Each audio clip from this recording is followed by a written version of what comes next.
Tem o TEA, o TDAH e a dislexia. Esses são o nosso público. Nós não temos aluno com deficiência visual, tá? Mas nós temos esses três tipos de... Esses são os que nós temos aqui no colégio. Então, por isso que eu vou falar só deles, tá? Então, nós temos o TEA, tá? Que é o transtorno de espectro autista.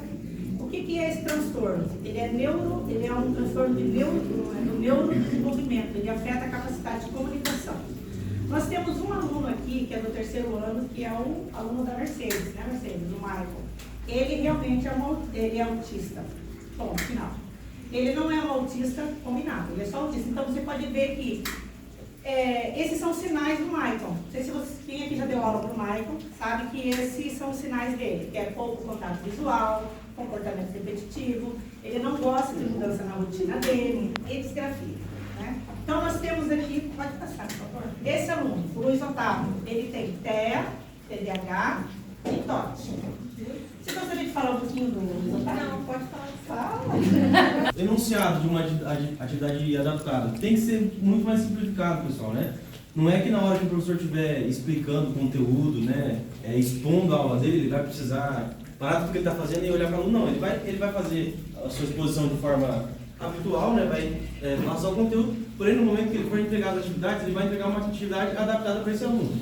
Então, por exemplo, ali, né, o aluno ele vai ter apenas 2 opções para ele não vai ter 5, né? Não vai ter lá 5 alternativas de marca X para ele, não. Ele vai ter ali, ó, relaciona imagens de acordo com o ecossistema brasileiro. Então, a floresta amazônica é qual? Aí ele vai pegar, ele vai ter que ir lá, né? É muito mais tranquilo para ele fazer esse ligar, infelizmente, né? Igual era quando ele estava lá atrás, né? É muito mais fácil para ele relacionar assim e com organismos vivos, seus ambientes físicos e químicos. Complete as letras que faltam, né?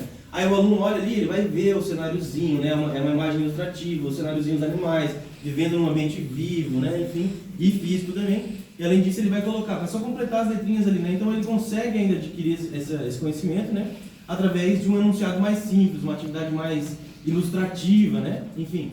Então, a mesma coisa acontece na 3 ali, mas basicamente isso. Você adaptar a sua atividade para ele, né? Não pode ser, por exemplo, aconteceu situações, né, onde o professor passava essa maneira que o aluno aprende e adaptar uma prova para esta condição, para este espectro, dentro da condição dele. Se precisar de um professor para ler, para poder interpretar o texto, cada um é muito peculiar. Exatamente. Então faz sentido a pergunta do Marlon, é muito pertinente, né? Se a gente vai estar ajudando ou não. Talvez ele mesmo sente a necessidade de dar um próximo passo. Então tem que permitir que ele consiga fazer esse avanço. Teve momentos bons também, né? Só que na minha época, eu nem sabia que era autista e ninguém falava sobre isso. A gente não tinha esse conhecimento, eu era só esquisito mesmo, sabe? E pode ir, tá liberado. Aí o que acontecia? Acabava apanhando, literalmente apanhando mesmo, literal mesmo, e por ser diferente e tal, mas uma coisa que me ajudou, que ajudou hoje, mas foi muito difícil. Como eu não tinha suporte nenhum, eu tive que ser meu suporte. Então eu tive que aprendendo mesmo como lidar, falar em público, me expressar melhor, aprender sarcasmo, aprender ironia, que não sabia nada disso, aprender piadas, que eu não entendia nada de piada. Às vezes eu contava uma piada, repetia aquilo ali, via as pessoas rindo, foi só que eu queria fazer parte da brincadeira, mas não entendia por que estavam rindo. Eu simulava. Aí começou assim. Talvez, se eu tivesse tido um suporte que nem a vocês, talvez teria sido bem mais fácil na vida. Só que eu não sei quais resultados teriam isso. Porque hoje tem muita gente que fala, nossa, você nem parece autista. Eu apanhei pra caralho quando eu ser autista. Seus pais, chegou a ver, entendiam, tinha apoio dos pais? Na faculdade só, deixa eu ver. Dos pais, a minha mãe era professora, então isso ajudou muito. Ajudou muito. Para mim foi uma coisa que... Só que ela também era muito severa, então ao mesmo tempo que ajudou, ela encheu o saco pra caralho. E seu pai? Meu pai ele trabalhava muito, então eu comecei a conviver com ele depois que ele aposentou mais, assim, ele trabalhava demais, né? Mas se tratavam como em casa? Normal? Normal, não tinha nada de diferente. E os colegas e os pais? Você sofria bullying? Nossa, direto. Você entende ou entendia que era sarcasmo quando alguém fazia com você? Não no começo, depois que eu fui crescendo eu entendi. Hoje eu até adoro sarcasmo. Hoje você faz sarcasmo. Muito engraçado. Mas eu não entendia quando eu era pequeno, assim, demorei bem mais para entender o que era isso. É bem interessante, porque nós já temos falado em outras formações de professores, que literalmente titularam na mesma série, por ser TDAH, e na época que não tinha esse apoio que o aluno realmente ficou patinando, por falta de compreensão. Então, o que eu fazia mais, né, eu estudava por conta. Assim, eu tinha meu momento, me isolava, eu preciso aprender isso aqui. Aí eu sozinho me ensinava aquilo ali. Aí hoje eu gosto de ser professor por causa disso, porque eu já peguei bastante atalhos para aprender as coisas e eu quero passar esses atalhos para os alunos. Só, você não precisa sofrer tanto assim, igual eu sofri. Você pode ir por aqui que você já vai chegar nessa conclusão bem mais rápido.